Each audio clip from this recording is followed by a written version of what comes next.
warahmatullahi wabarakatuh. Saya Mas Suri, NIM 630 14 18 19. Di sini saya akan menjelaskan tentang makalah yang saya buat, yaitu tentang berjudul faktor kesetimbangan dalam meningkatkan performa atlet sepak bola. Langsung saja untuk latar belakangnya, olahraga merupakan salah satu dari upaya meningkatkan kualitas manusia yang diarahkan dalam pembentukan watak dan kepribadian.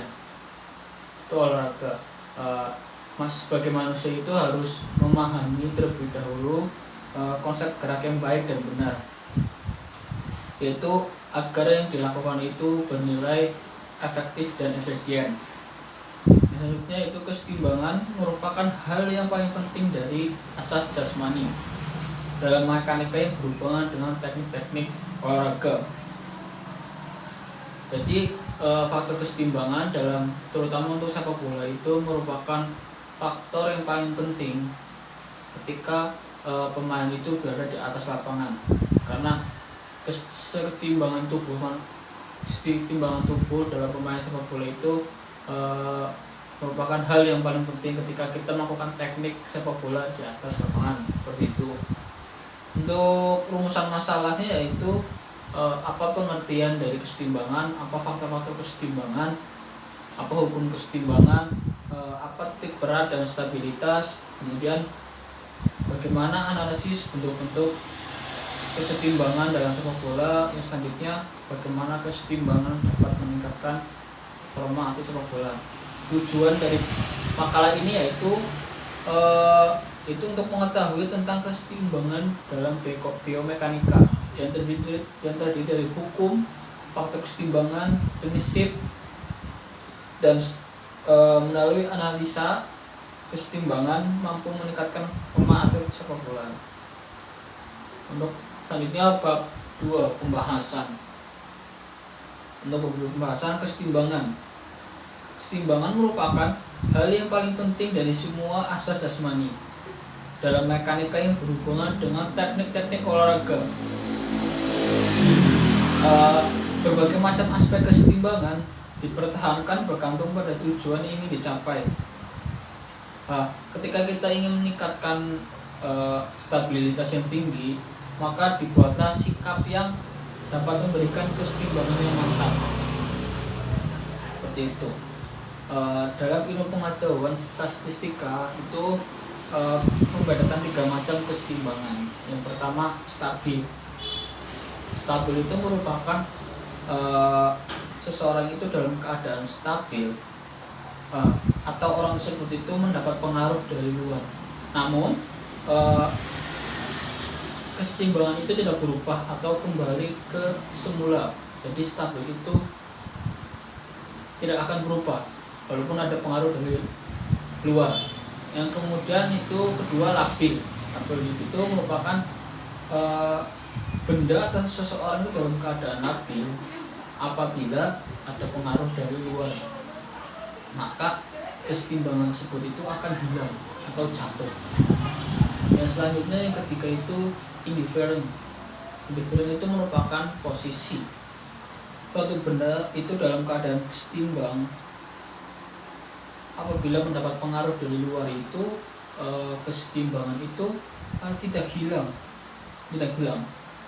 namun kesetimbangannya itu berubah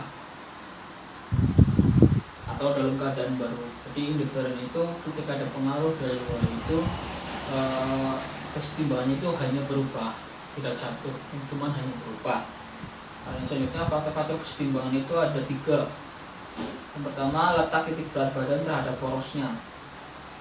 Jadi bila titik berat badan berada pada garis berat dan berada di garis poros geraknya, maka dalam keadaan stabil. Sebaliknya jika titik berat badan itu di atas porosnya itu maka akan labil. Ketika kita di atas porosnya maka keadaan badan kita itu stabil. Namun sebaliknya. Yang kedua itu luas bidang tumpuannya. Jadi ketika tumpuannya cukup luas maka keadaan tubuh kita itu akan stabil.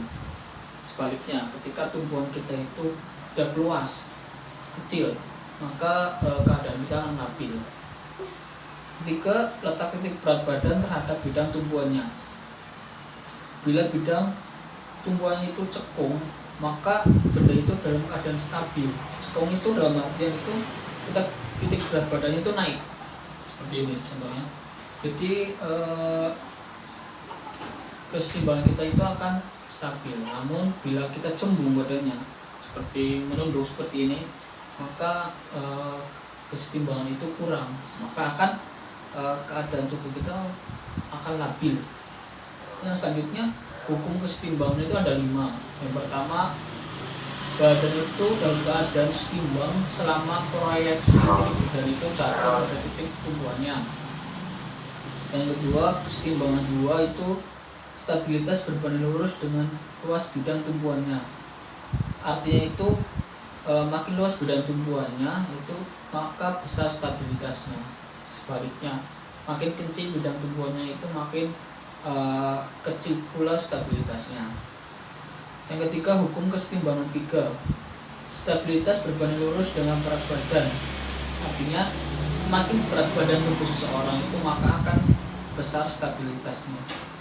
Sebaliknya, semakin kecil tubuh berat badan manusia itu akan semakin kecil stabilitasnya.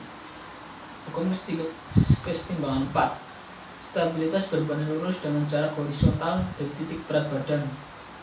Artinya semakin berat jarak horizontal ke arah tertentu, makin besar stabilitasnya. Sebaliknya, makin kecil jarak horizontal itu maka akan kecil pula stabilitasnya. Yang terakhir, hukum keseimbangan 5. Stabilitas berbanding terbalik dengan jarak vertikal dari titik berat badan terhadap bidang alasnya. Artinya semakin besar jarak vertikalnya, semakin besar juga stabilitasnya. Sebaliknya, ketika kita semakin kecil jarak vertikalnya, maka akan semakin besar stabilitasnya. Maaf, tadi ketika jarak vertikalnya itu lebih besar, maka stabilitasnya kecil. Ketika vertikalnya lebih kecil, maka stabilitasnya akan besar. Gitu. Yang selanjutnya itu ada yang keempat, berarti titik berat dan stabilitas. Titik berat itu merupakan disebut titik keseimbangan benda atau di mana benda akan seimbang tanpa adanya kecenderungan untuk berputar.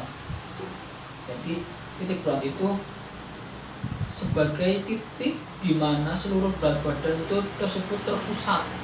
Ketika titik berat itu, ketika kita menendang syuting, maka titik berat badan kita itu ada dalam satu kaki. Itu. Yang selanjutnya, stabilitas dan equilibrium, yaitu seluruh benda yang tidak bergerak dalam keadaan equilibrium. Seluruh gaya yang bekerja seimbang. Jumlah gaya linear sama dengan 0 dan jumlah seluruh sama dengan 0. Faktor yang mempengaruhi stabilitas diantaranya ukuran bidang tumbuhannya, kemudian letak gravitasi bidang tumbuhannya, dan selanjutnya ketinggian titik berat. Maksudnya ini inti dari makalah saya, yaitu tentang analisis bentuk-bentuk keseimbangan dalam sepak bola. Ada beberapa faktornya, yaitu stabilitas itu berbanding lurus dengan luas dasar menumpu. Yang kedua, stabilitas berbanding lurus dengan besarnya jarak koreksi jatuhnya titik berat. Yang ketiga, stabilitas berbanding lurus dengan berat badan.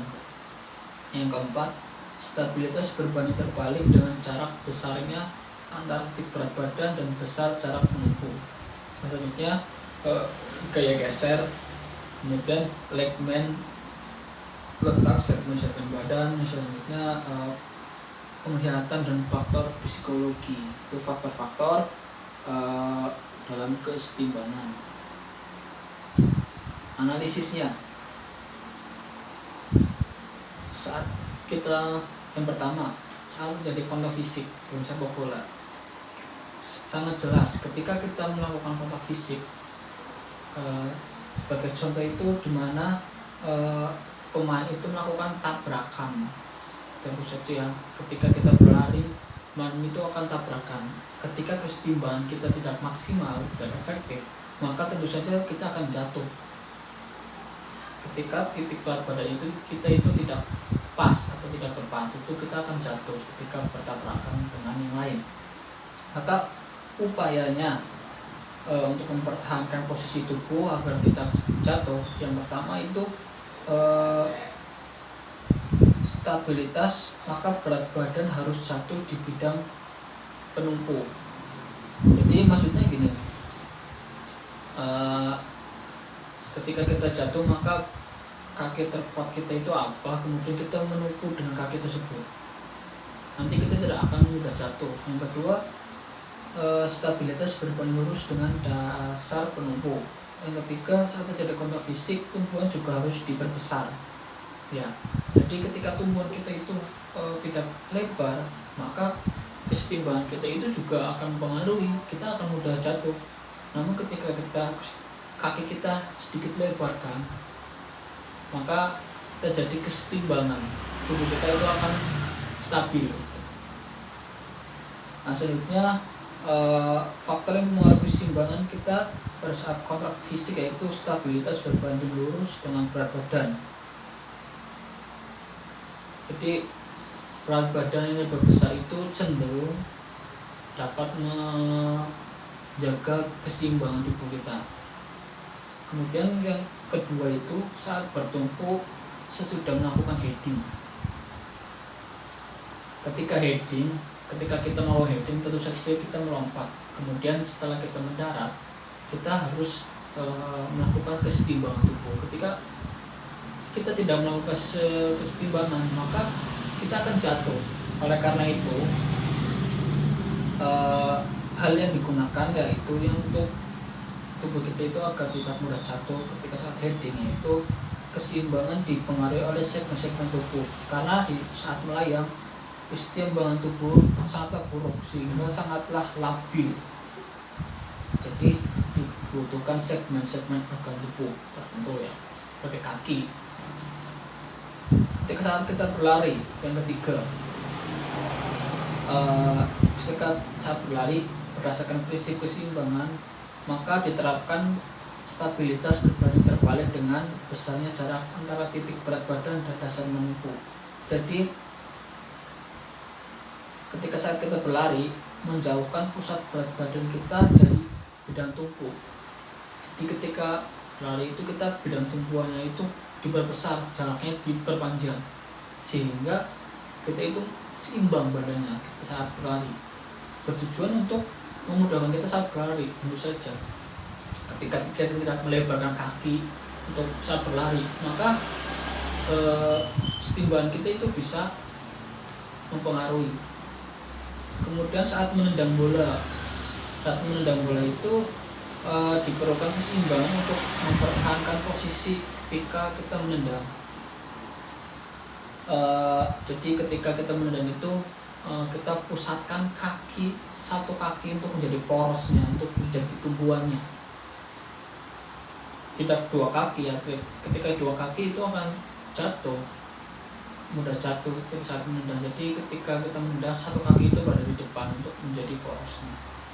Kalau untuk yang selanjutnya yang kelima itu penggunaan sol sepatu yang 6. Jadi sol sepatu dalam sepak bola itu juga mempengaruhi kesetimbangan. Ketika kita hanya ada sol sepatunya itu hanya 4 atau 3, tentu saja ketika saat bermain sepak bola itu kita mudah jatuh.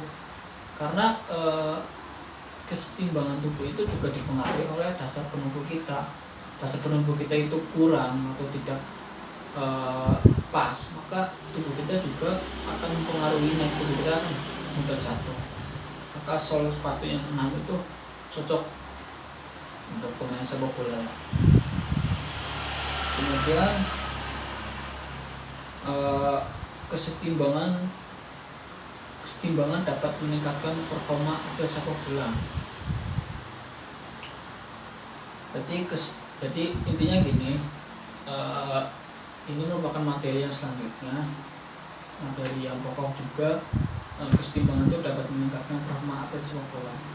ketika kita menjadi seorang pemain, ketika berada di atas lapangan, keseimbangan itu keseimbangan tubuh kita itu sangat diperlukan ketika saat berlari, mengocek, kemudian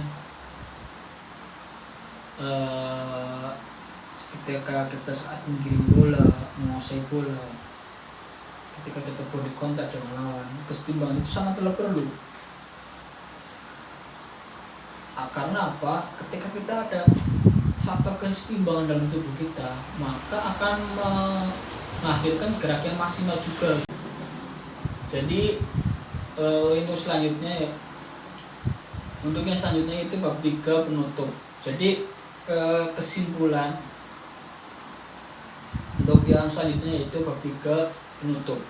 Jadi kesimpulan dan saran. Kesimpulan yang selanjutnya yaitu bab 3 penutup, yang terdiri dari kesimpulan dan saran. Jadi kesimpulan tentang makalah yang saya buat yaitu keseimbangan itu merupakan hal yang paling penting dalam asas jasmani dan mekanika yang berhubungan dengan teknik-teknik olahraga. Faktor-faktor keseimbangan itu ada 3. Yang pertama itu letak titik berat benda terhadap porosnya. Yang kedua, luas bidang tumpuan dan alasnya. Yang ketiga, letak titik berat benda pada bidang tumpuannya. Ada 3 faktor yang mempengaruhinya. Yang kemudian faktor keseimbangan itu dapat meningkatkan performa atlet sepak bola di atas lapangan.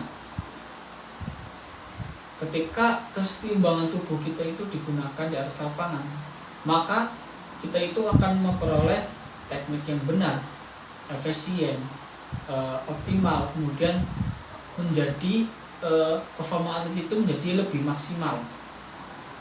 Yang selanjutnya di sisi lain juga keseimbangan itu dapat mencegah terjadinya cedera dalam pemain sepak bola. Tentu saja sangat mempengaruhi, karena keseimbangan tubuh kita saat bermain itu sangat penting ketika dalam sepak bola. Yang selanjutnya saran saya, dengan adanya penjelasan tentang faktor keseimbangan di atas, saya berharap untuk pemain sepak bola itu dapat melakukan keseimbangan tubuh yang optimal dan maksimal secara efektif dan efisien di atas lapangan agar tidak terjadi cedera, dan atlet tersebut itu mampu menampilkan performa yang maksimal di atas lapangan. Seperti itu ya. Itu saja tentang penjelasan makalah yang saya buat yang berjudul faktor keseimbangan tubuh yang dapat meningkatkan performa atlet sepak bola. Sekian, wassalamualaikum warahmatullahi wabarakatuh.